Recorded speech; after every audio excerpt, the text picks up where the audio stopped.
Well, good morning. Granny Gear here for Old Guy on a Bike. Today, on this Friday video, I'm introducing a new project bike. And you know how fun that always is.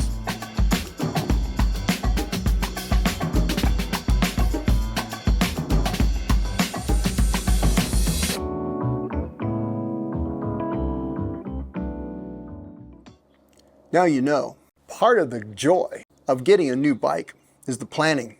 It's thinking about it. Which one, which model, which color. If you're starting with a frame and you're building it up from a frame, what parts do I want to use? It's a puzzle, but it's also an awful lot of fun. And it's part of the process of making that bike be, well, what you hope it'll be. Well, in the back of my mind, I had an idea. I've been thinking about this for the last year or two at least, and I thought, I'd like to do more bike packing again. I'd mentioned that on the channel, and I was pretty sure I was interested in doing it with a drop bar approach to my bike packing, but I wanted to be a mountain bike. I wanted to be able to do more than my gravel bike would do. And so the idea was to have a drop bar mountain bike. I think I'd like to have it with a suspension fork, and I wanted to have all the bits and bobs and braze-ons and whatnot that make bike packing, well, happen much easier. Well, there are a lot of bikes, a lot of frames out there you can start with, but I wasn't absolutely convinced that it was going to work for me. I mean, it's all money, isn't it? And at some point you think, I want it, but am I really going to use it? In fact, am I going to like it? And so you saw Project Curly, and that was introduced on this channel. And I took an old, basically unloved and unused 29er hardtail with a 120 fork, never designed to be a bike packing bike, just a little trail bike. And I converted it to drop bars. And that was a really, really nice project. Now, with the help of Old Man Mountain, who makes amazing racks and other kinds of bike packing gear like that, I was able to take a frame that was never designed to take racks, et cetera, and use their axle, I think it's their axle pack system, I think it's what it's called. And I was able to mount a rack with a through axle and on the front and the rear, even on a suspension fork, and it just worked out so well. I took the bike out with some gear I already had in boxes for that day when I would do more bike packing, and it worked out so well. Went out with Buddy Dennis, we had a great overnighter, and for me, Project Curly didn't cost me a whole lot of money. I already had the bike. I converted to 12-speed mechanical. That really wasn't that much money. Old Man Mountain supplied the racks and things at no charge, so that was nice.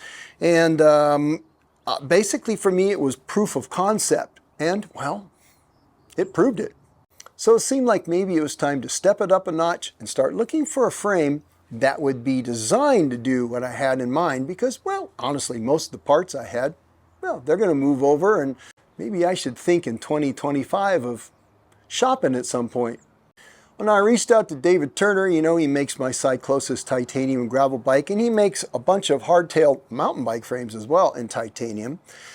And I said, listen, you make a bike called the Venn, V-E-N-N, as in Venn diagram, kind of a frame that was designed to, well, be a lot of things, but mostly its priority was to be a bike packing adventure frame. Well, I said, listen, when you do another production run in 2025, maybe this summer, whenever you do that, he does little small batches, he's not a big operation. I said, well, let me know and put me on the list, because I think by then I'll have saved up some cash, and I think that'll be a good thing.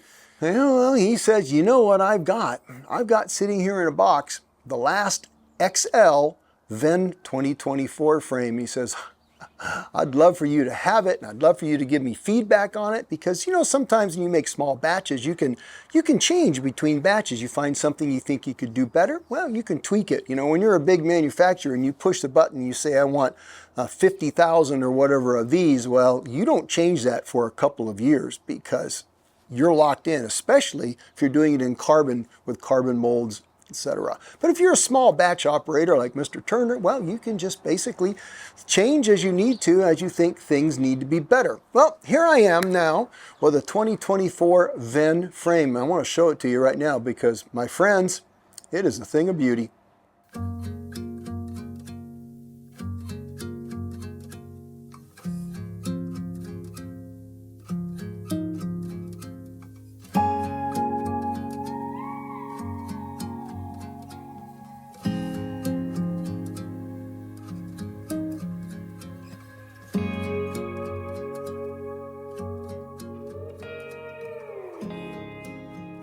Well, here it is. Isn't it shiny? This is the Turner Venn. Now right away you can see this is a pretty big frame. As I said, it's an extra large. Now I'm 6'2" with long arms. Sometimes I'm an XL, sometimes I'm a large. We'll see how that works out, but this is what he had and I thought, I think it's going to work. For one thing, what stands out from you right away? Look at the head tube. That's a big head tube. Look at the main triangle. That's a big old main triangle. Couple things where that comes into play, and we'll look at some of the other features on this frame too. To begin with, this bike has a lot of stack. In other words, when this bike is going to be used, this head tube up in space with a 120 suspension fork, that head tube is going to be way up in the air. Now Mr. Turner, his idea behind the Venn was to get the handlebar up high if you're using a drop handlebar. Now I'm going to show you a picture. This is the classic drop bar mountain bike approach from, I don't know, maybe be the early 90s, late 80s, whenever that was kind of happening. Now look how high the handlebar is because they were designed to be run pretty much in the drops all the time. In other words, you might be resting your hands on the tops, but you're not controlling the bike from the hoods. That really wouldn't have been done back then. You would have been in the drops. Well, David wanted to do something like that here. He designed this bike to have a lot of height at the head tube because he wants it to be very, very comfortable when you're controlling the bike in the drops. And if you're bike packing and you're up on the tops of the bars or the hoods, you're going to be more upright because that is kind of a more comfortable position for long days. Being bent over too much like I might want on my gravel bike, that may not be exactly optimum. Now look at the main triangle. That is a big main triangle. He even went out of the way to put the port for the internal routing dropper post as low as possible. That way you can put a dropper post as long as you want down into it. So he's thinking. But this is a big, big, big space in the middle of this frame for a big frame bag. I just happen to have a frame bag that's about a 95% fit for this frame. I've never even used it. I don't even know what I bought it for, but I found it in the box. It's like a Revelate bag, so that's good. Also, this has a full complement of braze-ons. We have like the little bento box. We also have the little fuel can, you know, the little bags that go here. We've got 3 water bottle brace bosses here, so you can move a bottle up and down. You got another set of water bottle bosses there. You got triple mounts here. What else do we have? We have, of course, rack mounts, fender mounts. We got mounts everywhere. There is pretty much no place I think you'd want to attach something to this bike you don't have a mount for. Also notice full external cable routing everywhere on this bike. So whether you're using mechanical or electronic, you're still going to have brake lines. And this has mounts external for everything. Because on a bike packing bike, well, internal routing is nice and neat and clean, I guess. But sometimes the practicality outweighs the looks. And I think having external cable routing and hose routing makes things really easier if you're in the middle of nowhere and things go badly. Look at that. Isn't that a thing of beauty? This is a 3D printed chainstay yoke here. This bike takes up to a 3.0 29er tire. And it has sliders in the back to accommodate that. So if I'm running like a 2.3 or 2.2, if I want to, I can shorten up the chainstays. I think at their shortest, they're somewhere around 430, 435. I don't have the numbers. And when you put them back out, I think they got about 10 millimeters or so of slide to them. I had to look at that and measure it, but pretty generous. And so you can accommodate a 29 by 3.0 on this if that's what you like to use. Me, I'll probably be running somewhere around a 2.3 to a 2.6 maybe at the most, and this Turner Venn will handle that quite easily.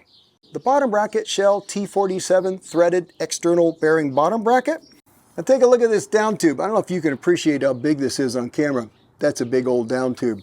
His idea with this tube set was to have something that wouldn't get pushed around when you put a little bit extra weight on it, which you're going to do if you're out bike packing or touring or whatever you're going to do.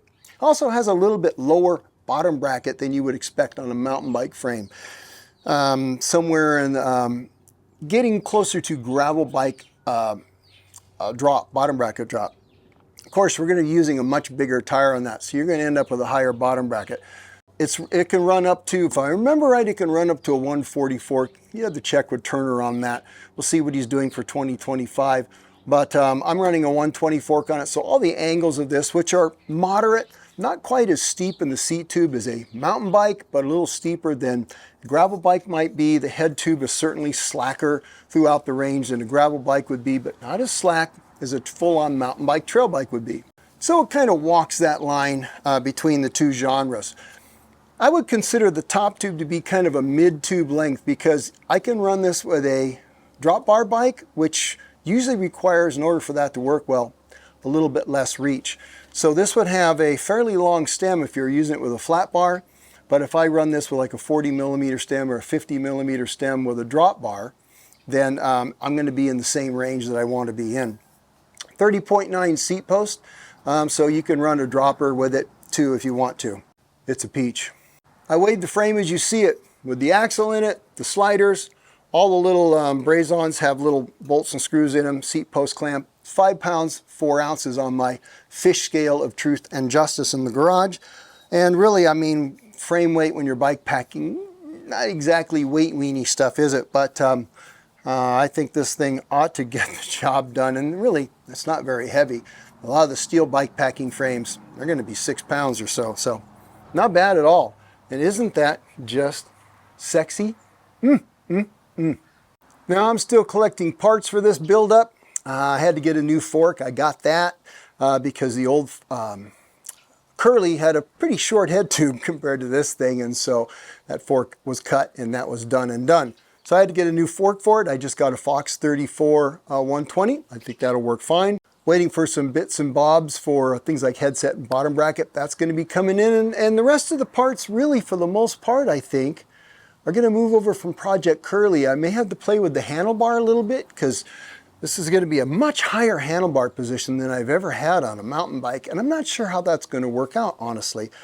I typically like a little, maybe get my saddle even with the bar at the most. However, well, this is a different animal, isn't it? Maybe that isn't the right approach for long days bike packing. Maybe I don't want to be bent over like that. Well, I'm going to find out, but I think it's going to be a super fun build.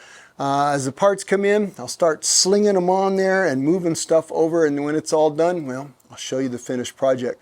But it's a beaut. Well, thanks to Turner Bikes for supplying this frame for me at no cost. It's going to be a fun project, and so far, every bike I've ridden from him, I've very much enjoyed. If you're interested in a 2025 Venn, if you want to know the details and scheduling, well, reach out to Turner Bikes. I'll put a link down in the description, but he's on the internet.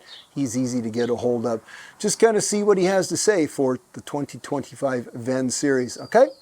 All right, that's it. Until you see this thing coming in with some parts on it, well, I guess you'll just have to wait, just like I am. You guys have a great week and or weekend, and as always, you go ride your bikes.